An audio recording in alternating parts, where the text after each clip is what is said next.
What up? Alright, we're here with another video for today. Oh fuck, I'm about to hit a button. Anyways. So, the game of the day, because we're going to play a game this time, is called Don't Get Me Started. Originally saw this on Facebook, and then we tried it when we had to drive down to Pensacola to get parts for my bike. The whole point of the game is, I will name something, JR will name something, and the other person has to go on a rant about it.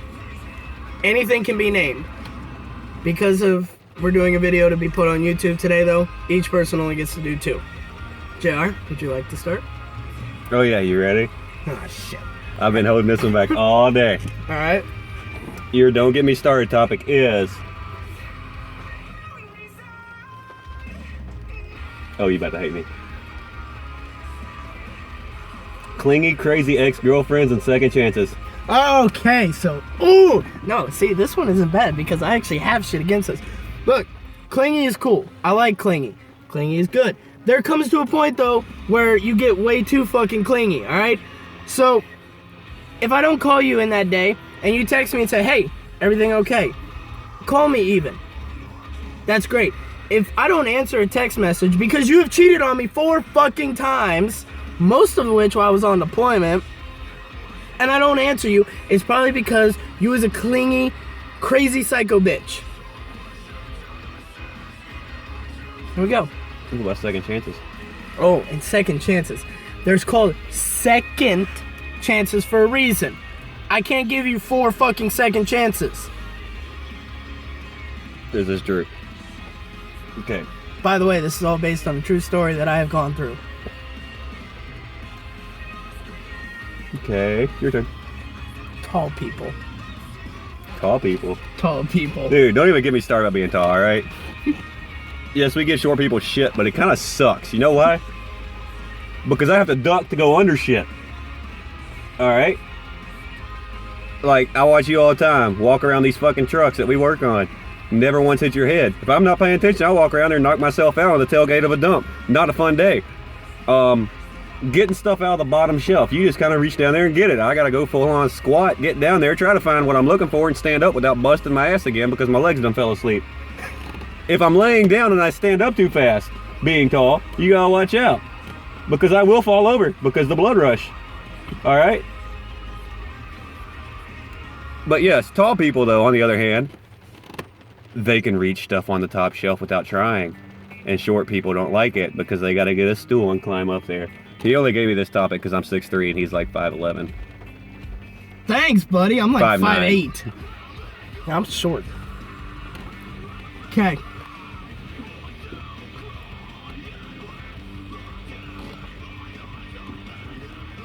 Import tuner cars. Okay. So why the fuck, if you could have a V8, right? When you're sitting there in the driver's seat and you can feel the rumble of the engine, and you step on that throttle and the whole car twists, and everyone in a 20-mile radius can hear you, why the hell would you buy a car that's got a little 4-cylinder, and whenever it flies by you, sounds like it's a pissed off bumblebee? And oh yeah, I can do a long burnout. Good for you. You've got a front wheel drive. As soon as you give it any throttle, the front end comes up. There's no weight on the front tires. Good for you. You can do a burnout. Let's put it on the rear and see what you can do. Sports bikes. Sports bikes? Sports bikes. Dude, don't even get me started on sports bikes, man. Half these people out here riding sport bikes are uncontrollable jerks. They come through splitting lanes, breaking the speed limit, riding wheelies, doing endos, just acting like they own the whole goddamn road.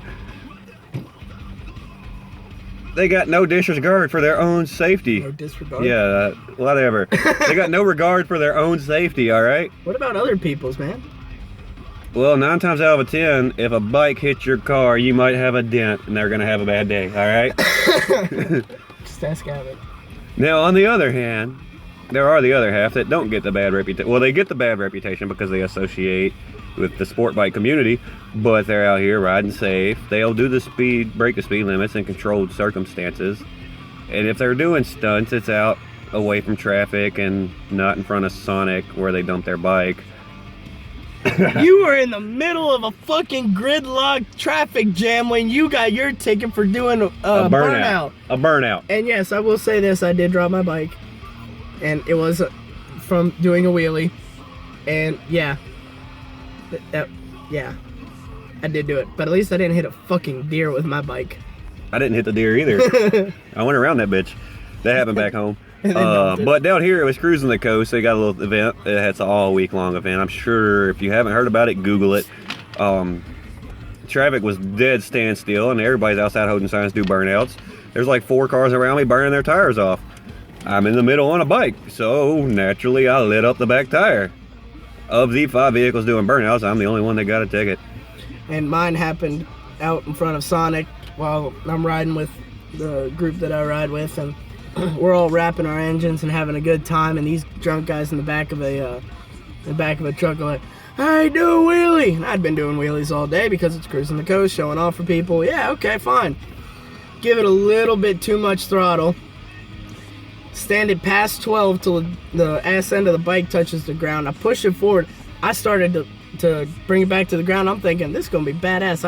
I took it past 12 o'clock, and it's going to come down and land. I landed at just a little bit too much of an angle, and as soon as I hit the ground, the bike shot out from underneath me, and I dropped it. So, you're talking now. Mine. Yeah. Let's see. Mississippi weather. Don't get me started on this shit, okay? It is December out. Back home, I would be bundled up. My car wouldn't even start because it's so cold out and the battery's dead. But no. Didn't that happen yesterday? Yeah, shut the fuck up. That was because some asshole set up my amp wrong and told me he was gonna fix it and then never did. So, moving past that. That guy's a jerk, man. Yeah, he is. Fucking dick. I want to borrow my car too. So, 70 degrees out all week, right? We come out this morning and yeah, it was a little overcast and everything, but it was still pretty nice out.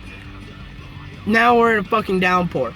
We'll have days where it's like 110 degrees with like 120% humidity and life sucks, and for like 5 minutes we have a downpour of what would look like coming off of a hurricane, and then it's back to being sunny and life sucks because of all the humidity now from the extra water in the ground. No, it's 7 minutes. You want to keep going? Sure. Smokers. No. Oh. That one's overdone.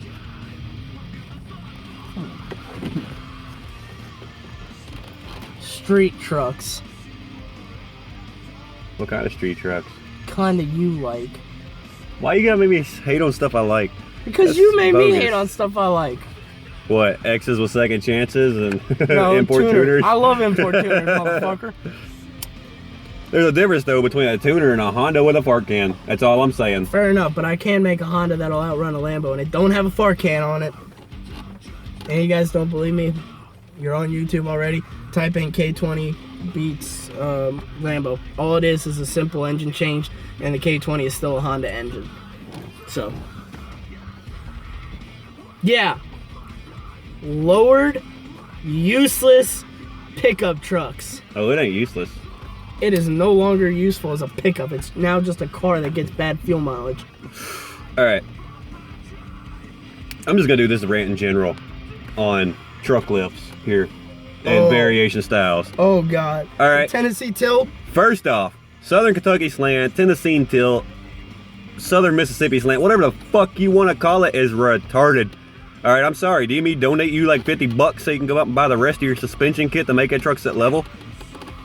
Anyways, if you got a truck and it's a 4-wheel drive, by all means, jack that bitch up.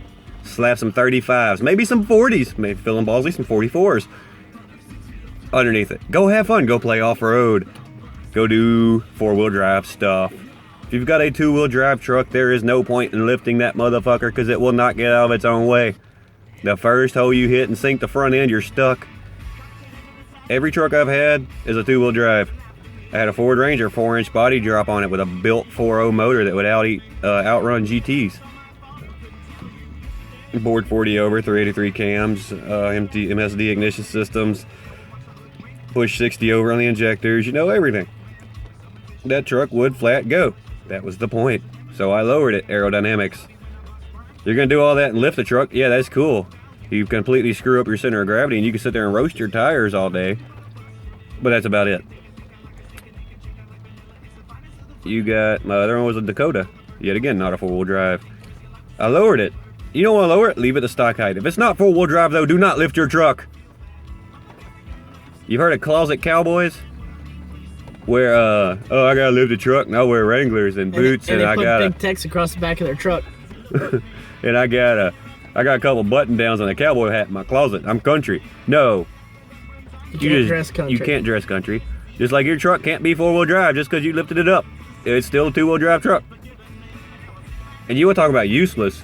You know, my lower trucks were built for exactly what they did. Go places and go places fast. With minimum wind resistance. Both of my trucks at 120 handled better than they did at 60 mile an hour. You lift a truck, have fun making a sharp turn. That's all I'm saying. I had this buddy, right? He had an 87 Wrangler that he put a built 350 in and never put sway bars back in it. Had a 6-inch suspension lift with 30s on it. He would take a corner at like 25 miles an hour and you felt like you were gonna die. The whole thing's leaning like this. It was crazy. The only time I've ever experienced that was when I started driving in a minivan. I took a corner at 90 once. I'm pretty sure I rounded that corner on 2 wheels in the minivan. Never again. And I will say this, you guys can dog on my Saturn all you want. A little 1.9 4-cylinder gets it for a little stock 4-cylinder. Just saying. It's still not as fast as my 0.6 liter. It was built. Oh, yeah. I can say this. My Honda is faster than your Saturn. And it's faster than about every other vehicle in this parking lot. Every vehicle in this parking lot. Yeah. There isn't a vehicle that'll outrun your bike. And yes, he does have the faster bike. But I got the rarer bike, so I'm pretty happy with mine. I got a Buell. You running around with your CBR. Buell. No, get it right. Potato, potato, potato, potato, potato. But don't even say that. It does. Okay, now I'm gonna get off on a little tangent on my own. No, I'm not. Don't be a bitch. Okay, so I was talking to one of my friends last night who happens to be a girl, and it's something that pisses me off and I've never fucking understood. If you have a girlfriend, right? You've already gotten her as a girlfriend. Why the fuck do you stop doing all the shit that got you the girlfriend in the first place? You stop being, sweet. You stop surprising her with random shit. You stop being nice to her and all that. That's half the fun of being in a relationship. I mean, I don't know how you feel about it, but for me, that's half the fun is, surprising her because I want to be the boyfriend that the girls go brag to their other friends about. Yeah, like, you talk to your girl every day. You hear she has a bad day at work? Bring that bitch some flowers. Bitches love flowers. Don't talk to her like that. I'm just saying that because right now I'm single and I don't really give a fuck what y'all think. But for real, like, if I found out my girl was having a bad day, when I had a girl, I'd bring her some flowers. You don't like flowers? I'll bring you some candy. You don't like candy? We gonna go out and eat. If you don't like that, well, you just sound like a bitch anyway, so how'd you get a boyfriend? But, Oh, and another thing. Don't ever think you are too much of a man to do something. Alright? I walked out of Walmart at 2 in the fucking morning with a gallon of Rocky Road ice cream, a thing of Midol, and the Titanic because she ended up having the period of all periods, my ex-fiance did, and asked if I would, come over and cuddle with her. So I went and got all that shit, and I won major brownie points. And even the cashier who was cashing me out was a girl, and she says, doesn't work out between you two. Come back and find me, because I want a boyfriend who will do that. Can't find her, though. But don't ever think you're too much of a man to go help out somebody or go help out your girlfriend. And yes, surprise her with flowers, and it doesn't even have to be expensive bouquet. Go pick some on your way to go get her. That's the better option. Yeah. At the same time, if she asks you to bring her tampons, don't bring her cotton balls and some string and tell her she can roll her own. It don't work like that. That's a bad idea. And if you get confused, just call her and ask her. Stand right there in the middle of the aisle, tell her what you're looking at, and be like, which one is it? Because I don't know. Trust me, that's a lot better than grabbing the box that says Jumbos. Heavy flow. You want to go for the safe bet? Get the variety pack. Guarantee there's going to be something in there that'll work. Yep. Yeah. You got anything? I guess that's it. All right. Deuces. Deuces.